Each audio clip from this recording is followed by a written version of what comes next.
has been subbed out.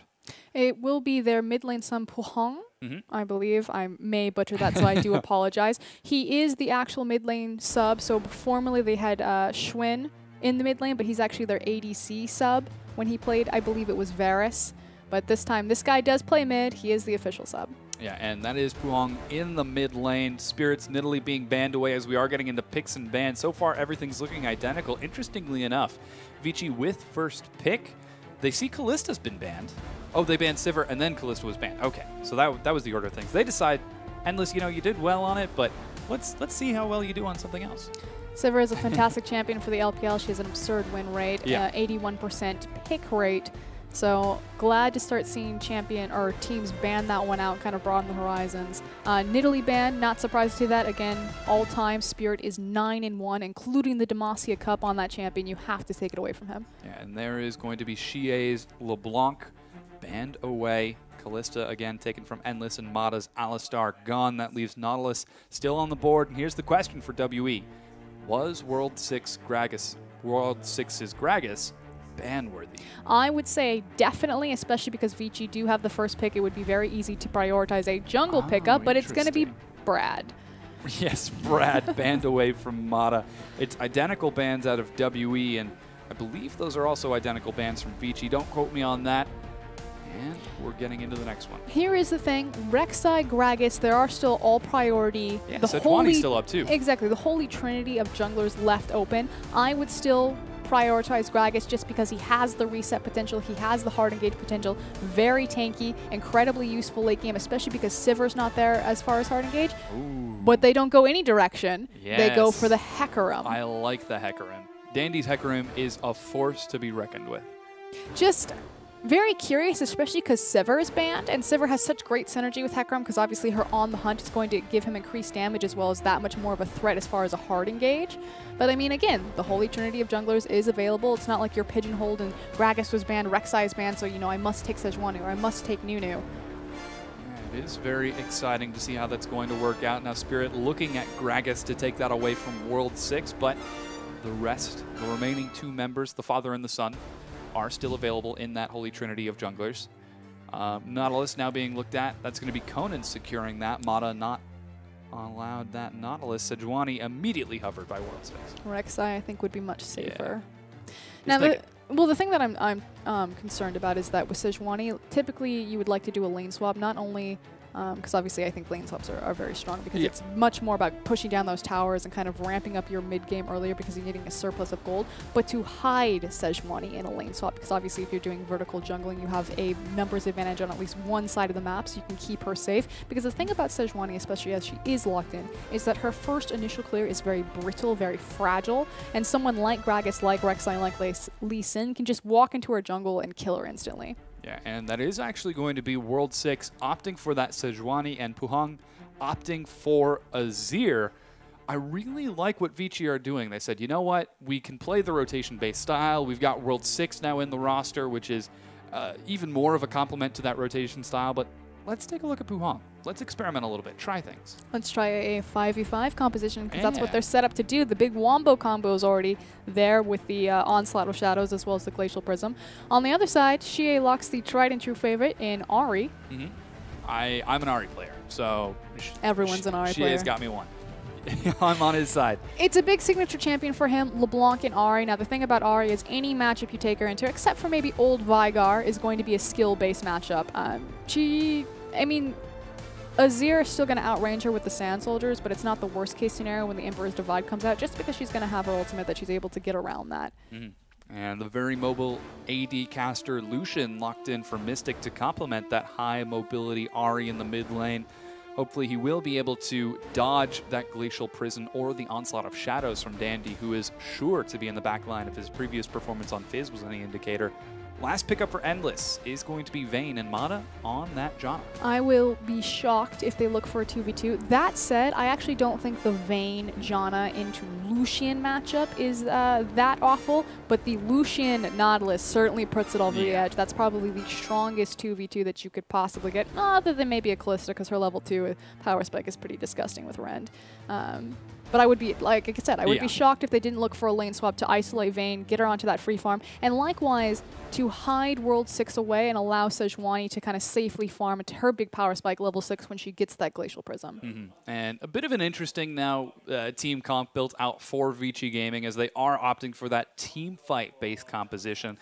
They know they're a rotational team. They have that as their set identity. They're the most rotation-focused team in the LPL, but they're going for a team fight team this time. Will they be able to make it work? And it's really going to hinge on their mid lane sub, Huang. He is playing the Azir. They do have the Vayne on their side, and it's really just about the zone control. Can he get a good Emperor's Divide? Can he get to these objectives on time to set up his Sand Soldiers to create room for Vayne to run wild? And on the other side, WE opting for a similar composition to last time. This time, though, they've got a lot more mobility to deal with the heavy engage and sort of pick style that we saw out of Vici this last time around. And they did steal away that Gragas from World 6. And I'm sure WE are scratching their heads just as much as the rest of us saying, who is this guy? Where did he come from? How can we possibly deal with this? So it'll be exciting to see how this one works out. Well, we do know who Spirit is. We do know where he comes from. That guy, yeah. And everything that he's able to put out. And he's got the Gragas this time around. And obviously last time Spirit got cut short because he wasn't able to make the high impact on Lee Sin. See if he can do it this time on Gragas. Yeah, we'll definitely have to keep an eye on Spirit this time around, but we're going to get right into game.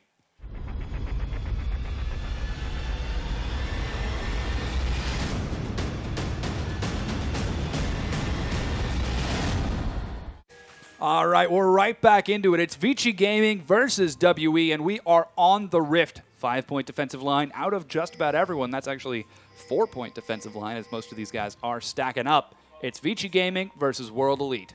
Wait, Vici Gaming won game number 1. That's not what my scoreboard says. Yes. So yeah, we're getting into game number 2. Vici Gaming took game number 1. WE looking for a bit of redemption after that first match, and they've got a pretty solid team comp. And we've had 2-0s all night. Now the thing that I want to talk about, we talked about a lane swap. This is the classic Swippy Swappy. The Swippy Swappy. So what you do is you line up in a standard 5-point. It's called the 5-point because you are standing at all 5 entrances of the jungle. It effectively acts as a safety net as far as the level 1, so you can see exactly what the enemy team is doing. You show up, you make sure that the enemy team's bot lane sees you hanging out there, either placing a ward or just being spotted out by their ward place.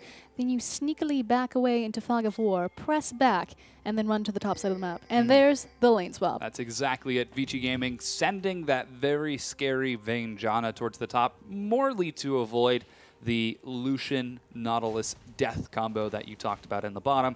Meanwhile, in the mid lane, you've got Ahri versus Azir and Aluka opting for the jungle start. He's going to go with Krugs. And Dandy, knowing he's got the lane swap, is just going to double jungle with World 6 for just a bit. We talked about this before. It's going to isolate Vayne, allow her to get that passive farm so she can get to her big power spike at level 6 as well as avoid Lucian and Nautilus. But more importantly, it's going to keep World 6 safe. And we'll be able to see if he's going to put as big numbers as he did the first game on the Sejuani. He certainly has the ultimate to do it, Glacial Prism. Yeah, I'm really excited to see how he performs on this Sejuani this time around. Oh, that's interesting. The invade coming out from Mata spots the naked red buff of WE as Aluka. He's headed down towards the bottom. Spirit going for the slow clear as he goes for the Dire Wolves afterwards. And look at this, World 6 and Dandy. They decide to forget about their blue buff. They go for the invade. They're going to invade the red. They're about to get 3 buffed is what's going to happen. Now, this is actually fairly common for the supports to leave the lane and kind of check on things to figure out where the enemy team is, which buff they started. Mata's seeing that red buff. It's just a great adaptation of saying, you know, they haven't taken this yet. We have the 3 buff potential. Let's immediately rotate up here. Yeah, and WE respond by going for the invade of their own. They see now that the red buff was started by World 6 and Dandy. Instead, they opt to steal away the Krugs, swing down to the bottom to get some pressure onto that Tier 2 turret, while the rest of Vici Gaming clear out the remaining jungle of WE on the top side of the map. There's the vertical jungling that we were talking about earlier. Dandy and World 6 spotted out by that ward. I hope none of them smite it. Oh, man. Pops the Raptor camp. My personal favorite, as opposed to warding the Raptor camp itself, is to actually ward on the pillar behind the red buff, because then they can't find the ward, but it immediately procs the Raptor camp. Oh yeah, because it's still in range. That's exactly. right. And then you see them search around, they're like, where is it? So frantically for it. It is going to be WE going for the Dragon first, so I guess that's the trade-off. 3 buff for Vici, Dragon and for this WE. is entirely textbook. Typically, when you initiate the lane swap, you send your numbers advantage for the top side. You know that you're going to be sacrificing the early Dragon. There's no problem there. They have the hyperscaling ADC. They chose to do freeze. It's really just about denying the CS into the tower right now or into the other creep wave. So Vici are perfectly fine making that trade. Yeah, and they're feeling awful comfortable with it right now, though hopefully they will start to look to some of those Dragons later on, as a team fight team really benefits from some of those Dragon stats. Most importantly, the first one, the third, and the fifth. You mean all of them? Yeah. Okay. Just, Well, I was just checking. I mean, there's less priority on the second and fourth, because as a team fight team, you look to take objectives off the backside of fights, right? Well, they also need to be able to do damage to towers, or extra damage to towers, because Vayne has 0 siege potential. I mean, she has it, she can hit the tower, but it's very scary. Yeah, compared to someone like Lucian, it just is not going to be fun. Now, Dandy is making it to the bottom with Mata. He's even got World 6 for some backup, so there's not going to be any sort of dive shenanigans going on down there. And right now, things are looking pretty happy for Vici Gaming. They've got Dandy level 3. He's in that solo lane 1v2. He's absorbing experience. He's absorbing creeps. Aluka, on the other hand, is a bit slow to the uptake. Now, we want to talk about power spikes, because this is perfectly fine. This is where Vici want to be. They want to be in this elongated lane phase. So Lucian's going to find his big power spike kind of in the mid game. He's more of an AD caster, although there's a lot of versatility in kind of new Lucian builds that he can not be a hyper carry late game, but he'll do great damage late game, especially if he decides to go like an Infinity Edge into a static Shiv, or if he wants a true mid game power spike and go for the Yomo's Gooseblade. The Yomo's Gooseblade, yes. The classic Yoma's Gooseblade. The Ghost Blade. Likewise on the other side. So it's about prioritizing your Vayne farm, making sure that she gets an easy route into the late game. But Dandy and how effective Hecarim is going to be with little or no farm, because he's right now duo with Mata's Janna, versus Fizz. And Fizz making sure that he gets that easy 1v1 and he's able to scale it fast. And that's really the big difference that we've seen between WE and Vici right now. It's the 21 CS to 7. That is 3 times the farm going to Dandy. Yeah, it is still very early in the game, however, so there is a lot of opportunity for Luka to catch right back up. Right now, you've got Endless going for some free farm. Spirit's caught out by World 6. Teleport coming in from the side, and the Charm Dash comes out. He gets the kill. Xie, first blood, killing World 6. Aluka is now engaging upon Endless, who's forced to flash away. They're trying to get the kill onto Aluka as Dandy has joined the battle, but he just doesn't have any combat stats. He cannot do enough damage. Pyong doing some damage now to Aluka, but it's going to be a clean first blood by World Elite. Xie immediately gets the ultimate. What does he do? He runs top and burns it to assist on the first blood and take it back to his lane. So great roam from Xie. We'll see if this power spike is going to affect the mid lane for Hatong there on that Azir. Yeah, and that's World Elite feeling awful strong. They've got that first Dragon, now they've got first blood as well, so Mystic puts some pressure onto Mata to try to get some free damage onto this Tier 2. It's just after Tier 1. It's just after 7 minutes, so the reduced damage has now fallen off, and World 6 comes to soak some creeps and get some experience. Again, it's trying to get Sejuani into that level 6 so they can look for those big skirmishes like that. You talked about the brutal jungle of World 6 and of Sejuani. Excuse me, and that's exactly what we saw. Brittle. Very squishy early game, weak early levels, and a bit of punishment. Xie decided that with his first blood, he's going to translate it into the Fiendish Codex, so going for the CDR, but then upgrade his boots very quickly. And this makes sense because, again, it's about clearing the Sand Soldier range from Azir. So by having the upgraded level 2 boots, not only is he going to be able to roam more, which gave him that first blood in the first place, so he's going to be able to dodge more of that damage quickly. Yeah, very solid choice from Xie as he is up in CS. He's got first blood for his team, and he was rather instrumental in his team's survival or failure in game number 1 with his Emperor's Divide on Azir. This time, however, he's playing a much more mobile, much more signature champion. We'll have to keep an eye on how he's able to translate that into the late game, as it seems like we're finally back to the standard 1v1 in the top lane, 2v2 in the bottom. Speaking of top lane, Take a look at that CS. 43 to 12. This is not where Luca wants to be, and unfortunately for WE, this is kind of where they had their problems in the previous days for this week. They put a Luca on more of a carry-oriented champion. Fizz and Aurelia is what he played last time, and just he couldn't stand toe-to-toe. And that's what we're starting to see this time now, is a Luca falling further and further behind. The shield is going to protect the turret in the bottom. Could be a potential dive as Spirit is waiting in the wings. The ward comes out a bit late. They don't know that Spirit's there. Now they spot him out. He's level 6 with Explosive Cask. Endless decides to back away with Mata.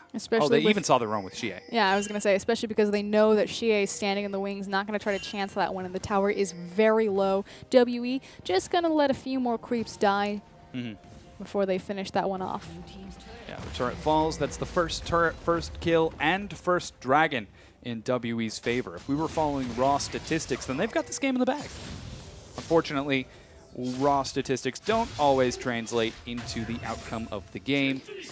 Well, it also helps that a lot of these statistics, especially in the early game, are going to be directly impacted to how well your jungle is moving around the map. And the fact of the matter is they still have Spirit in the jungle. Didn't look so hot last game, but still a fantastic player and definitely the front runner there for everything that's happened on the map. Yeah, and you mentioned last game, Spirit would be the hinge on which WE have their success or failure. And so far this game, he seems like he's feeling a lot more confident. He's found his stride and is successfully roaming across the map with some pretty significant roam presence.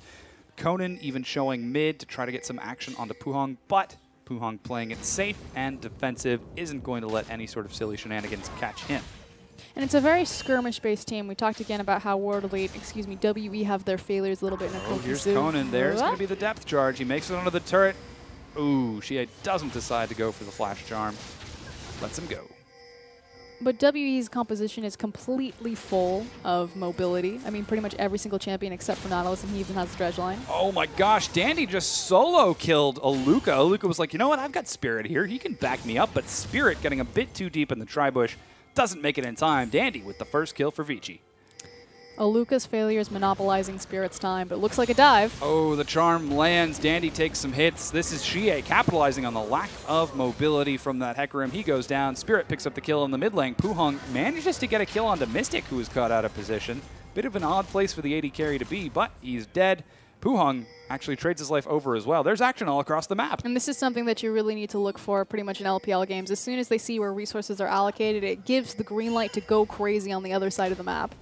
And with that, Vici, with the numbers advantage on the Dragon side, are not going to take it. Very interesting choice. They saw Conan on that side, and instead they allow Endless to continue getting some CS and get closer and closer to that all-important late-game vein. Well, the thing that they're concerned about is they know that Aluka still has his teleport available, and they don't have any vision denial onto the pit or know where wards could be set up there, so they don't want to chance it knowing that WE could very well be on their way, and Aluka could definitely immediately teleport down there. So the threat of attempting to set up that dragon without the full 5v5, especially because the Glacial Prism is now able or available to them, was just too much. And with that, we are now back into lane. Spirit actually on his blue side of the jungle, so seems like this next dragon that has freshly respawned could be a very important objective for WE, as they definitely have the capabilities for playing dragon number 5 with that first one secured, though they wouldn't be at too much of a loss if they sacked that first dragon either. Moreover, it's about stalling Vici's late-game team comp. Well, the question is always who's going to set up better for the dragon. Now, the advantage does go to WE, not only because they've made more successful plays in the early game. Oh, hold on, got to teleport. Yeah, here's the replay of the mid-fight. Replay. Mystic caught, taking some damage, and he's going to go down. Puhong, oh, the Ignite goes down. He cleanses and even flashes, but Conan gets it. And while all this happens, as we were saying, WE had the advantage to set up for the dragon. And what I was saying, it's not only because, of course, they had the lead, making the first blood and getting an early gold lead that direction, but the fact of the matter is they had the bottom tower, and by having that creep wave push forward, it gave them more map control over the bottom side of the map. They created a pressure point. Vici had to respond to it.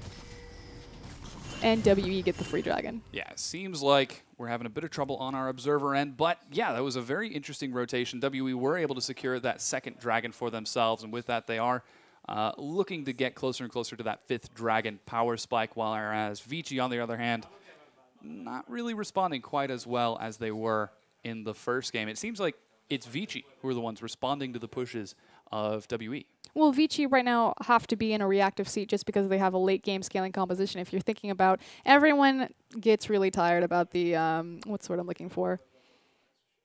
The word is win conditions, but people are like, oh, it's just a buzzword that you're using. But it really is. Where is our team strong? Where do we need to act and win? And fortunately, Vici, they're just not there yet. The big kind of tipping point was going to be when they have the Glacial Prism and coming together as a 5v5, but that just hasn't been a stage set for them to do that yet, so they haven't pulled the trigger. Whereas WE, they have the mid-game power spike, they have the roam and the early power of Ahri and Lucian, and this is when they need to be acting to set up a snowball, set up these picks, so they can run past Vayne before she gets to her hyperscaling point. Yeah, we'll have to see if Vici can make it to that point. The roam from Endless, Mata, and Dandy, I suppose that's more of a rotation than a roam, is going to find the top tier 1 turret undefended. However, they are sacrificing a lot of pressure onto that bottom tier 1 turret as well. Mystic getting some free damage across. This is some very valuable damage for WE. People don't usually consider Lucian a siege champion. I mean, typically when you think about a sieging ADC, you're thinking about Caitlyn or Jinx, someone like that. But Lucian's actually surprisingly really good at burning through towers simply because he can weave his double tap passive with his spells. So he just quickly chips away at towers. Oh, Collapse comes out. Dandy goes over the wall to look for a fight. He's not tanky enough, however. The depth charge finds Puhong. He's knocked right back in. Emperor's Divide tries to split them apart, but he doesn't have any backup. He's still in the front line. Finally, the Monsoon and Heal keeps him up. Endless has joined the battle, but this has turned into a full 5 versus 5. Puhong dancing around the backside. He gets out alive. Endless pinned to the wall. No, he flashes to dodge it. Is he going to be able to get out of there alive? He's still standing there. Oh, the hook finally catches him. Charm for follow-up. Mystic gets the first kill of that incredibly chaotic team fight. And oh no, World 6. He tried to bank on that turret protecting him, but he was not able to. WE Collapse. Another kill for Conan. And a big issue there was the cohesion for Vici Gaming coming into the fight. The fact that Puhong pretty much was down and out before Vayne even got involved. The two carries high-fiving each other is, okay, my job's done. I threw all my abilities. Now you go in an attempt. And that just can't happen for Vayne. Conan finds Dandy as he's running away. Aluka looking to catch up. Dandy doesn't have any sort of escape abilities, but instead he decides to rely on that mobility. Just casually runs away. Look at this horse. This horse is amazing. I was thinking, always I want to be with you. Forever and ever. Is that the unicorn song? Oh, yes, it is. I see. Rainbow Unicorn. Robot Unicorn? Yes. Okay. Rainbow Robot Unicorn Attack. I'm awful at that game. Oh, man, it's so great. You got to get into the groove with the song, actually. Once you get in time with the music, I think, and this is actually just total conjecture, that the blocks spawn in time with the music. So you just got to keep on going. They can't see my facial expression, but I assure you it's a good one. Yeah, it's pretty grand, pretty grand. But we're getting back into the game now. And Dandy, he's doing pretty good right now. He's up 37 CS over Aluka. That's 38. Aluka has shorted up a little bit, however. Yeah. I mean, it doesn't necessarily really matter because Xie is being so impactful right now in this game. 1-0-3 with the completed Morellonomicon. Now he's got a needlessly large rod. We'll have to see whether or not he turns it into a Ludens as Dandy and World 6 look for a fight. They find Conan. He's got no flash. Conan is destroyed. It's Puhong who picks up the kill. You know what's really fun? The fact that Conan is really the only leftover piece of the former WE when they were called World Elite with Wei Xiao. Now, obviously, Conan was the... what's the word I'm going to use? The replacement for FCZF when FCZF went off to EDG. And frankly, Conan has never been really strong on his mechanics front, but his roaming was always really good on his Leona, and that's what he was known for other than a Vel'Koz support. So it's just really funny to, after all of the changes, after everything has settled, and the roster is completely different, it's probably the largest, longest standing dynasty of League of Legends World Elite, this team. And it's just Conan, the last guy standing. Conan the Barbarian. And he died. We'll have to see if he can be the last Highlander this time, as right now he's 1-1-1. Looking for a bit more action as he was very mobile earlier, finding that kill onto Dandy with not the kill, the actual team fight earlier. But now we've got Xie clearing out some wards. Dragon looks like it's going to be the next big objective as the Vision War begins. Vision, yeah, I'm really glad that you brought out the Vision War. It is very important to WE's composition just because Xie is kind of their big playmaker here right now, and pick potential is what's huge for them. Anytime you have an R, you have that charm, you can immediately delete someone off the map. And it's so much more important because you are facing a true wombo combo 5v5 on the other side of Vici Gaming.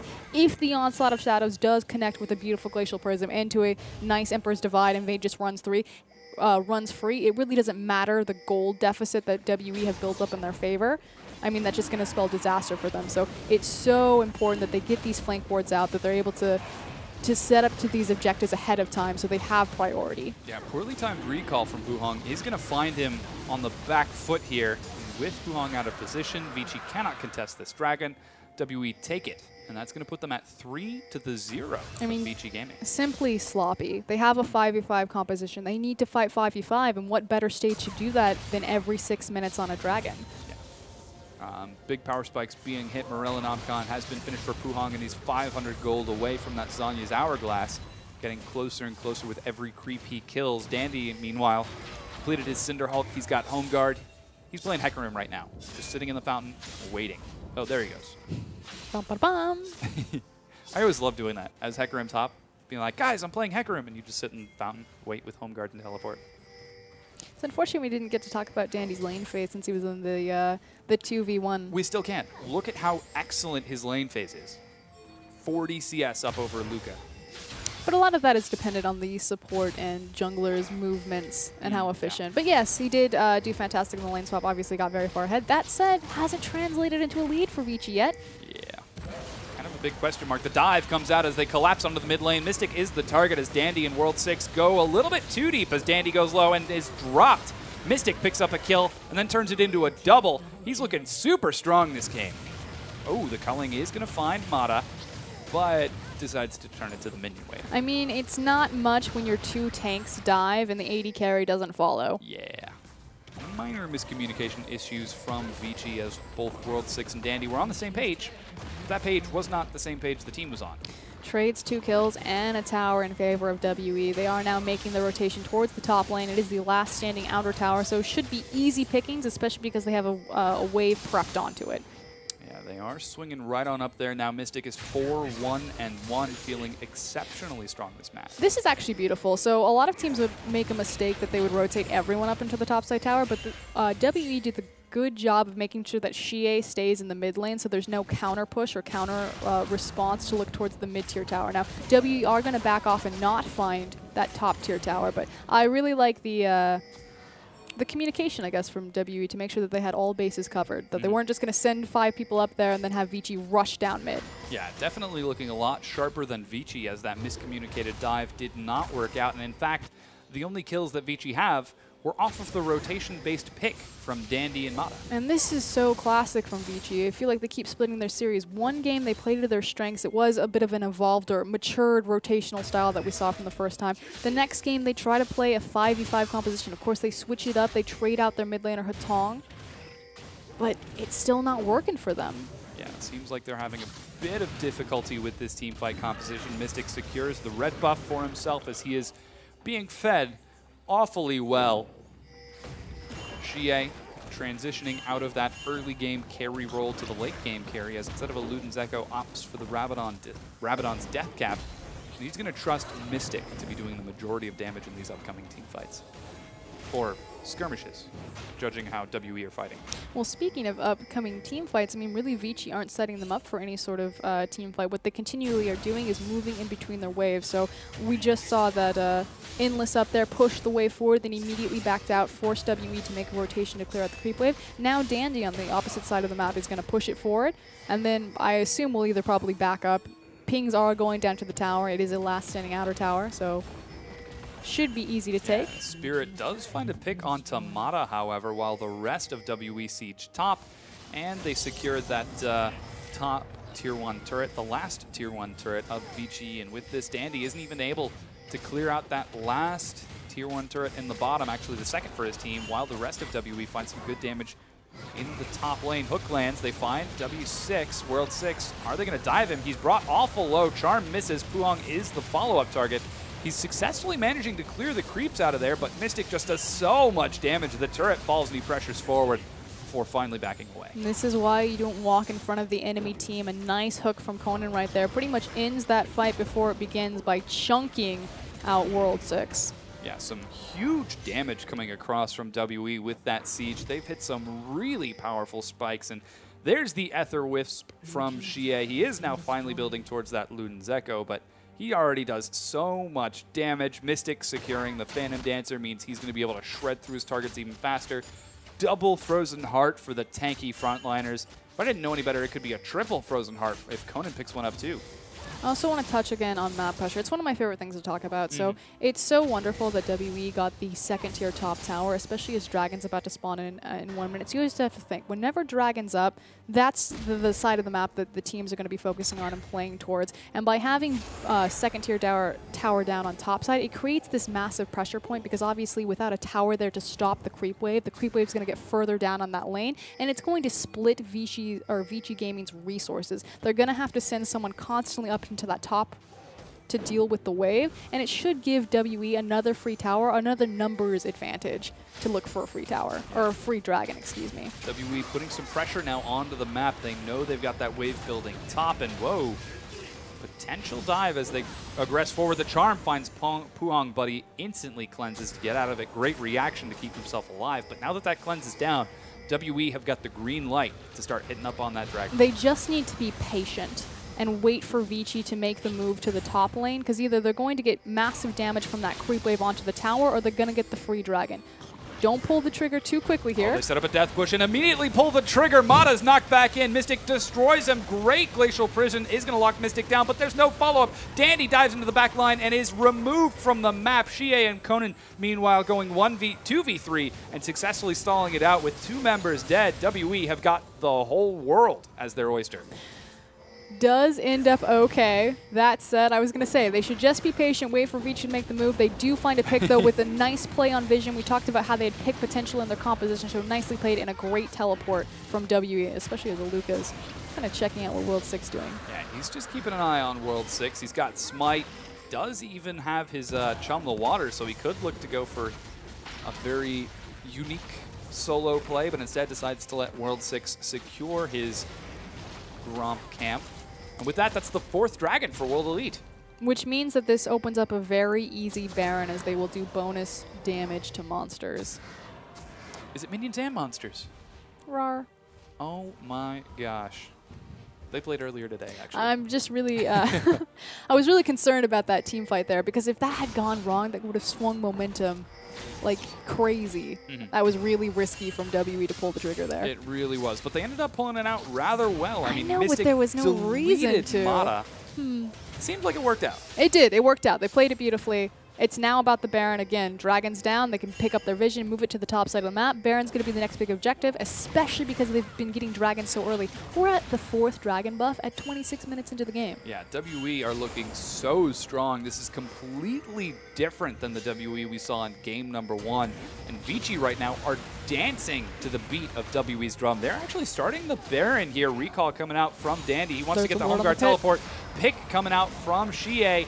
Is he going to be able to make it there in time? He gets into the pit, but the Baron is secured, immediately knocked out. WE collapse and destroy Dandy, dashing around the Emperor's Divide to chase it with a follow-up fight. Spirit looking for some kills on the Puhong. He gets the explosive cast. Meanwhile, Aluka going ham with Xie. They're going 2 versus 3 here. There's going to be a great knock-up to separate them from the fight. Mata flashes to run for his life. There's going to be the knock-up. Xie secures the kill with the Luca. This is WE cleaning this game up. They are on maximum janitorial duty right now. They've got 4 kills, Baron, 4 dragons, and this is WE looking exceptionally strong. Endless, they let him go. Chaos across the map. Again, not a cohesive 5v5. Everyone for themselves. You've got 2 people running up to the top side of the map, 2 people running into the mid lane. It works out for them, but primarily because that Emperor's Divide, Vici on completely different wavelengths. Dandy comes in with the home guard teleport, and he's immediately locked off into the Baron pit because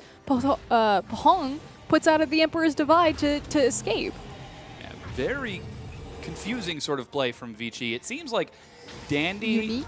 yeah, Dandy and World 6 are like, all right, we've got a 5v5 team fight, team comp oriented team. Let's team fight. And then Puhong, Endless, and Mata are like, wait, what's a team fight? And it's not really working out so well. As you can see, 13,000 gold in favor of WE. They take down that mid inhibitor. They have now got the complete map in control with a fresh Baron buff circling around their ankles. They're feeling pretty strong. Is that the ankle? I guess that's like the waist. It's like the hip. Yeah. It's like a hula hoop. Or for like Fizz. It's actually a necklace. Okay, so what WE are setting up to do right now is I think that they should apply their Baron in all lanes, which is why we now... Well, Xie was going to the top lane. Oh, Glacial Prison is going to find Conan. He's brought low. He's still alive, however. Finally, he's going to go down, but he's traded over for 2 kills as Endless. World 6. Now Puhong has fallen as well. Dandy is collapsed upon. He wants revenge. He is going to get it with that challenging smite, but that's an ace. WE trade 2 kills for an ace. The mid inhibitor is down. They could be looking to end the game. And this is one of the terrifying things about if Azir is caught out of position, he needs to get his Sand Soldiers up and ready so he can maximize his damage output. But constantly getting caught out, throwing down Panic Emperors of the Divide, and not being that hyper carry that this mage needs them to be, especially for a Vayne composition. He's so important to creating space for Endless to run for it. And frankly, Vici have just been caught with their pants down. Yeah, the 2 Nexus turrets go low. They're not able to finish off the last one. The Super Minion, oh, gets it. The Nexus is now the target for WE, but they decide to back away, play it safe. They don't want to throw this game as they are getting closer and closer towards that scary late game Vayne. Well, it's more so the fact that they just took all of those structural objectives as well as the kills, so they need to back right now, spin the gold that they have. 5th Dragon's on the table for them, so they're going to take that easy. Yeah, Ward's now covering that side of the map. WE in complete control of this game. They're even setting up a death bush. They know that Dragon 5 has to be contested by Vici. They don't need Dragon 5. If they can get a few picks, if they can get a few kills, they can rush right down onto that naked Nexus and take that thing down. The thirst. The thirst is real. They're creeping forward. They're going to find World 6. He's going to be locked down after a stellar performance in Game 1. It will be his death that catalyzes their loss in Game number 2. WE dash forward. Xie looks for a pick onto Pang, but Puhong is able to use the Emperor's Divide and split the rest of the team fight. 5v4. WE with Baron buff fully healed up. They're trying to go forward. You do have a great Nexus defense turret, but that's not a standard one. Dandy dives in the back. Mystic is still alive, however. Dandy runs away. Oh, they gotta focus on finishing the game. Mystic is so low. That's a huge key ultimate, though, especially for their engage. Oh, and now they dive onto Endless. He's dropped down. Xie, even with the exhaust, is able to finish him off. Dandy from the backside gets knocked right back into Mystic. He's down. 2 members are dead, but that turret is still standing. This is WE now just styling on Vici Gaming. Monsoon for a bit of a split, but they pick up the kill onto Puhong. World 6 makes it back onto the fountain, but this is 5 members of WE. The fake Nexus turret falls, and WE get onto the Nexus. They're going to take the win and split the series with Vici Gaming 1-1. WE thrive in chaos. Their skirmish comp works out for them, playing to their strengths, their mechanical ability to outplay. And again, Vici play a rotation game in their first set, win it no problem. They then look for a 5v5, sub out Patong, and they fall apart in team fights. Yeah, that just was not Vici playing to their strengths. They had a great team composition, but they just never played to it. And the only times that they did go for team fights, it seemed as though everyone was on a different page. That said, it was primarily to WE setting up great flanking vision, making sure that they could get the picks and find those skirmishes that excelled to their mobility comp. So great job from WE to split the series 1-1. Yeah, and that is a fantastic play. And we do have a replay of that last fight. We're going to go ahead and bring it up on the screen right now. Why don't you walk us through it? So this is going to be the last fight. Again, it's about where the Emperor's Divide is going to go down. So you see Endless gets immediately knocked off, reset into the cask, actually into the fish. He's completely separated from the team, and this is the primary problem. They need the composition. Azir needs to set up his Sand Soldiers, get all of his damage, and create zone for Vayne to kind of rush Havoc. But when she's getting knocked around with all of that CC chained into the fish, I mean, your damage was done in a split second. Yeah, Puhong just was not able to do enough damage, and Endless, despite playing that super late game Vayne, just wasn't able to stay alive. I mean, you saw some excellent diving coming out of WE. They were able to get into the back line, and it really worked to WE's effort that in game 2, after such a demoralizing game 1, that they were able to win so handily, so convincingly in game number 2. Well, every time you see Spirit on the stage, even